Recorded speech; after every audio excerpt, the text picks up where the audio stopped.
ان کا موقف یہ ہے کہ جہاں اسرائیل آباد ہے یہ سرزمین فلسطینی بھی ہے۔ 1948 میں امریکہ اور برطانیہ ان کی خواہش پر یہاں کچھ ایریا فلسطین کا جو ہے وہ دیا گیا یہودیوں کو، اور یہودیوں نے یہاں میں آباد کاری شروع کی۔ اور پھر اس کے بعد جب فلسطینی کو ہوش آیا کہ یار یہ تو ہماری سرزمین پہ آ کے بیٹھ گئے اور ان کے توسیع پسندانہ عزائم ہیں اور آگے قبضے کرتے جا رہے ہیں، تو اس پر انہوں نے مزاحمت شروع کی۔ اور پھر آپ کو یاد ہوگا کہ سن 71-72 میں بھی ہوئی، اس سے پہلے بھی ہوئی، پھر 2000 کے بعد بھی جھڑپیں ہوتی رہی۔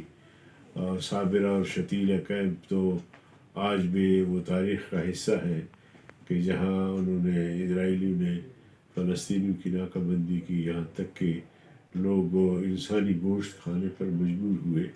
تو یہ مظالم جو ہے نا طویل عرصے سے اسرائیل نے جاری رکھا، اور اس کی حمایت امریکہ نے کی، یورپ نے کی، تمام غیر مسلم دنیا نے کی۔ لیکن بدقسمتی یہ ہے کہ ان تمام ادوار میں کہیں مسلمان یا کوئی مسلمان حکومت فلسطینیوں کے پیچھے دکھائی نہیں دیا۔ فلسطین نے بڑی ماریں کھائیں، کٹتے رہے، مرتے رہے، لیکن بیت المقدس کا تحفظ بھی کرتے رہے، سرزمین فلسطین کا اور سرزمین انبیاء کا تحفظ بھی کرتے رہے۔ اب جو یہ جنگ ہوئی ہے، بعض لوگوں کی رائے یہ ہے کہ پہل کی ہے فلسطینیوں نے، غزہ والوں نے، حماس نے۔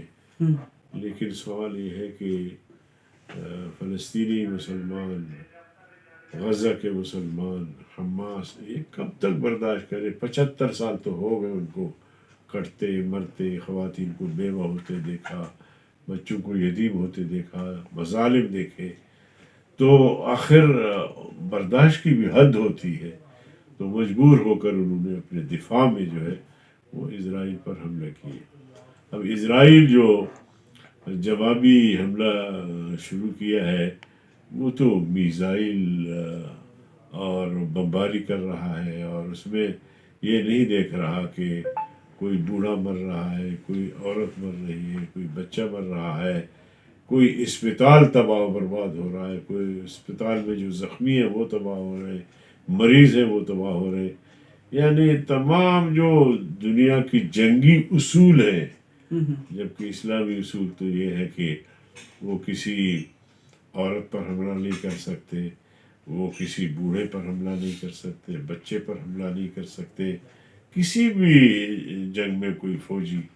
لیکن اسرائیل ان تمام اقدار کو پھلانگ رہا ہے، اور بدقسمتی یہ ہے یا شرمناک بات یہ ہے کہ امریکہ، برطانیہ، فرانس اور مغربی دنیا اس کے پیچھے کھڑی ہے، اور یہاں جو ہے وہ 97 اسلامی ملک ہے، 22 لوگ جو ہے وہ عرب دنیا ہے، 22 ممالک عرب دنیا ہے، لیکن ان کو کوئی ہمت نہیں ہو رہی کہ فلسطینیوں کے ساتھ کھڑے ہو جائیں۔ تو پاکستان بھی خاموش تماشا ہے، کوئی جنگی اقدام نہیں کر رہا، امداد بھیج رہا ہے، کتنا پہنچ رہا ہے کتنا نہیں۔ امداد تو شاید پاکستان سے زیادہ ہم نے کیا ہے فلسطینیوں سے۔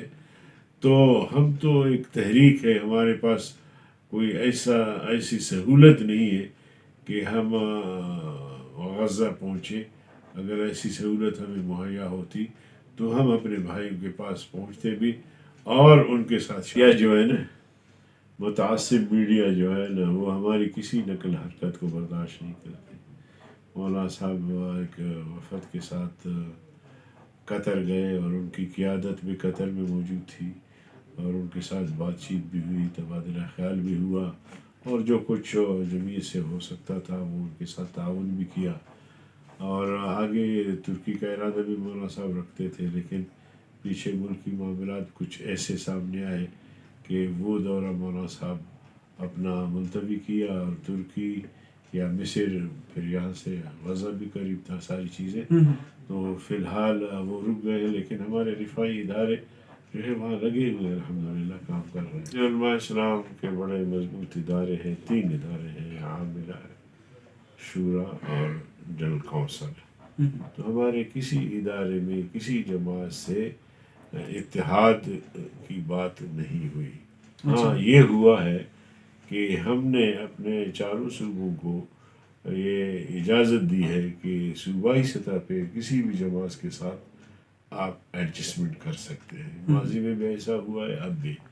مسلم لیگ چونکہ جی ڈی اے کا اپنا پی ڈی ایم کا حصہ رہی ہے، تو ہم بالکل ویلکم کہیں گے. وہ پنجاب میں چاہے، سندھ میں چاہے، بلوچستان میں، خیبر پختونخوا میں، یا پیپلز پارٹی یا کوئی بھی جماعت اگر ایڈجسٹمنٹ کی بات کرے گی تو ہم تیار ہیں اس کے لیے.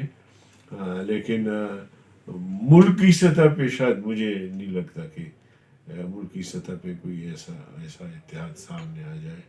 وہ صوبوں کی سطح پہ ہو سکتا ہے. جو والے مسلم لیگ پہ الزام لگاتے ہیں، مسلم لیگ والے پیپلز پارٹی پہ الزام لگاتے ہیں، ہماری نظر میں دونوں سچ کہتے ہیں. خیال میں ایسے ایک کسی کا تجزیہ ہو سکتا ہے، لیکن جب الیکشن ہوتا ہے تو الیکشن کے بعد جو پارٹی اکثریت لے کر آتی ہے وہی حکومت بناتی ہے، یا سادہ اکثریت یا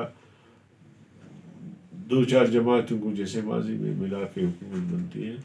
تو یہ کبھی ہم نے نہیں دیکھا ماضی میں تو کم از کم کہ تمام جماعتیں مل کر حکومت کا حصہ بنے، کوئی اپوزیشن نہیں ہو. اچھا لاسٹ ون، دیکھیے الیکشن کوئی پسند و ناپسند کی بات نہیں ہونی چاہیے. کوئی کسی کے یہاں محبوب ہے، کوئی کسی کا لاڈلا ہے، یہ چیز نہیں ہونی چاہیے. الیکشن صاف شفاف ہونی چاہیے. میں 2-4 دن پہلے بھی کہہ چکا ہوں چینلز پہ کہ ہم 2018 کا الیکشن نہیں چاہتے. ہم صاف شفاف الیکشن چاہتے ہیں، فیئر الیکشن چاہتے ہیں. اور اگر الیکشن میں کسی طرح سے مداخلت کا ہمیں اندازہ ہوا تو انشاءاللہ مزاحمت کریں گے.